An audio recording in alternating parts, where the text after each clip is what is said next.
Why are you sitting like that? Oh my god. Oh!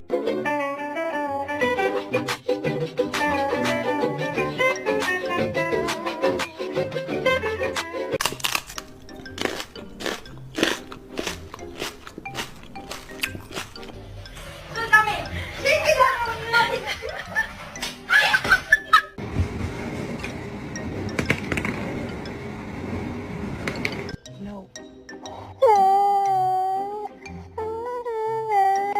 Did you come from Cotton Eye Joe? Get out and from Cotton Eye Joe. I've been married a long time ago. Where did you come from? If you could change one thing about yourself, you're not gonna change. Oh. Good job, Lucy.